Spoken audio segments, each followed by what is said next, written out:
Hi everyone, I hope you enjoyed the collection of older footage I included along with the video.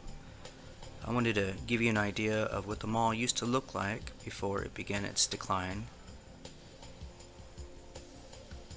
But in today's video I'm going to take you around the outside of the mall and tell you a little bit about the history of the stores that have come and gone over the years, and what it looks like today. As you know, just recently we lost Sears, which was a big hit for the mall.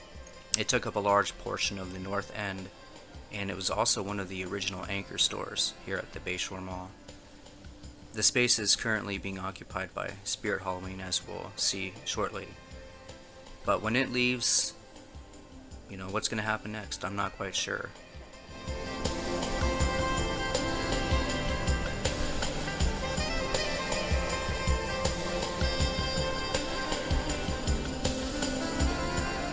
Real quickly, before we get into it, I wanted to share with you some of my favorite YouTube channels that cover the decline of the American shopping mall. The first one is called Retail Archaeology, and the second one is called Dan Bell's Dead Mall series, and I'll post a link to both of their channels in the video so that you guys can check them out if you're interested. So yeah, big box chains have been suffering financially for years. Ever since the digital era began to thrive in the late 2000s, really. With more people shopping online with each passing year, shopping malls just aren't seeing the numbers they used to. Combine this with the latest pandemic issue, things are looking pretty grim for big box retail shopping centers. I think it is important to document these changes, as we may be looking at the final years of traditional shopping malls. Unfortunately, I was unable to get permission to film the interior of the mall itself, but luckily I was able to do a video walkthrough of Sears right before it closed.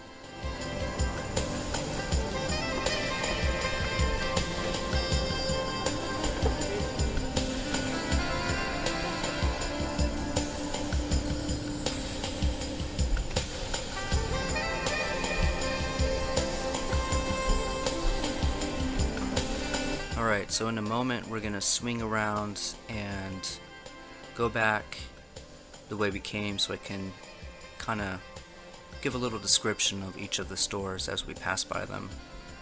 But we're over here at the former party place, Party City, which has been vacant for a few years now. And Sportsman's Warehouse is doing very well. That was a good decision to bring them in.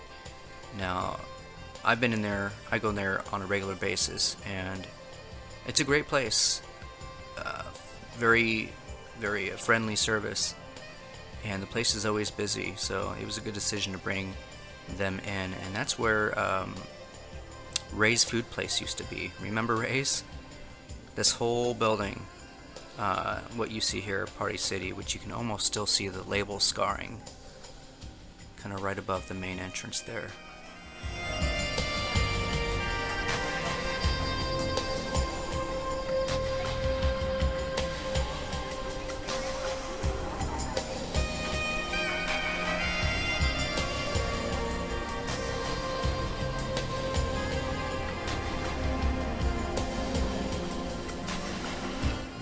Kohls. That is the southern entrance. That used to be a Mervyns.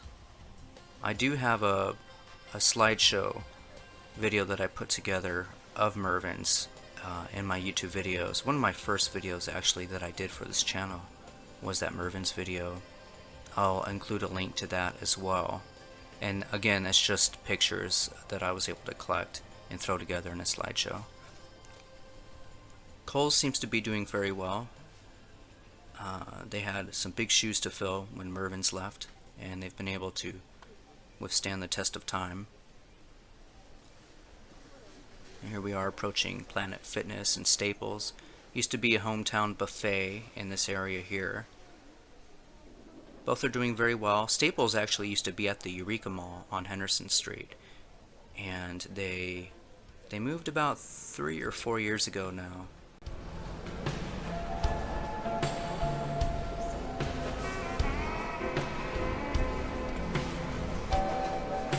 Here we are at Old Navy, formerly the Sports Authority place.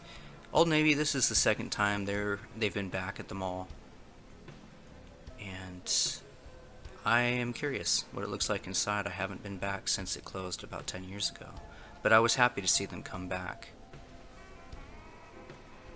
Ulta Beauty's doing well. This is the former space of the Bayshore Mall movies, which I worked at briefly, and unfortunately I was unable to get any video or photos. But back in those days I didn't really care about preserving stuff on camera like I do now. Some of these stores I just passed, I'm going to actually loop around and we'll have a better look at it because I have traffic behind me. Okay, so yeah, going back to the Bayshore Mall movies, there is virtually no photo or video of that place in existence, which is very depressing. So if you guys know of anyone who has some, let me know. The Cafe Court was recently renovated. When I say recently, within the last handful of years. It looks great. They did it in a bid to attract more shoppers. I don't know if it worked. Probably not, but it still looks good. There's some label scarring for Pier 1 imports. Can't remember what used to be in there. I think it might have been a Long's Drugs or even a Payless shoe store. Maybe the Sweet River Saloon used to be in that area, in that space too, before Petco came in. Here we are at Bed Bath & Beyond. They've been around for a long time, almost since the beginning. TJMaxx replaced Borders. Borders was great. We all miss Borders. That was a hard hit for the mall when they left. They used to have a great little coffee shop in there called Seattle's Best Coffee.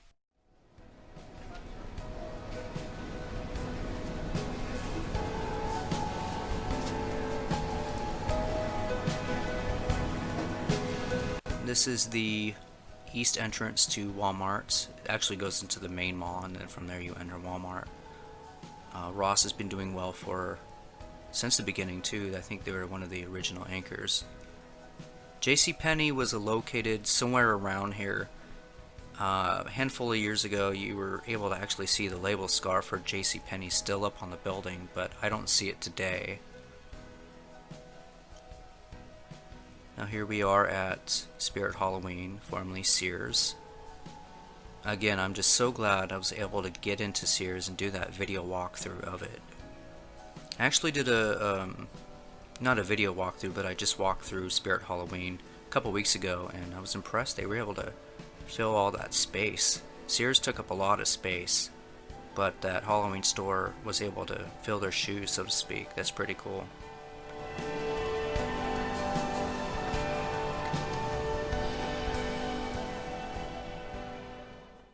This is the north entrance to Sears, next to the automotive department there.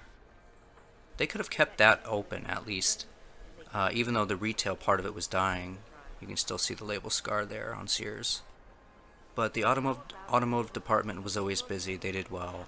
I never had any issues with them. So it's unfortunate that they had to go too.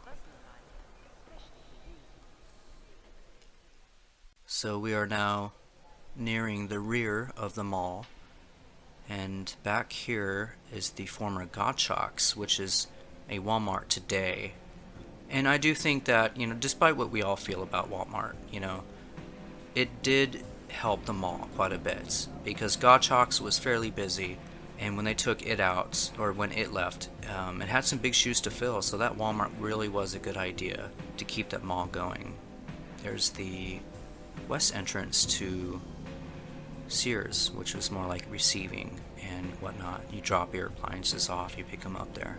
Yeah, Gottschalks, another place I was not able to find any photos or virtually any information on, even though it was one of the original anchor stores. Which is why I do what I do.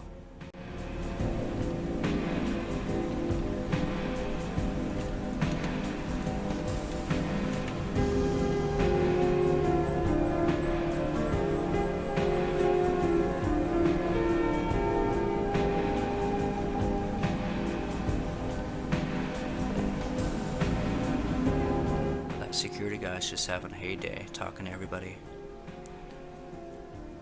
Alright, moving forward. A lot of this is just, looks like storage containers and sparse parking. So here we are coming up close to the main entrance to Planet Fitness.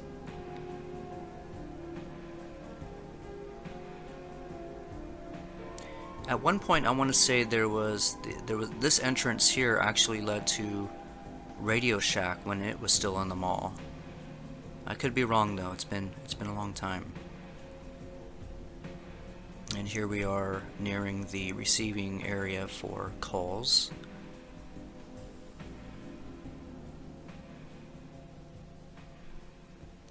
And we're pretty much back where we started.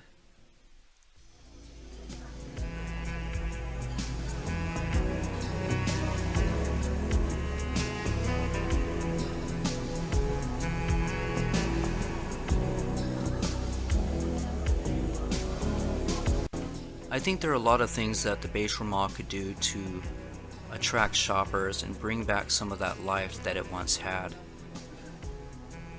I think having a nice restaurant in there would be a good idea. One of many. I could go on and on about what I would do if I owned the mall or managed it. Well, thanks for joining me, guys. I hope you guys learned a little something. And we're going to continue to see the mall evolve. Things will come and go.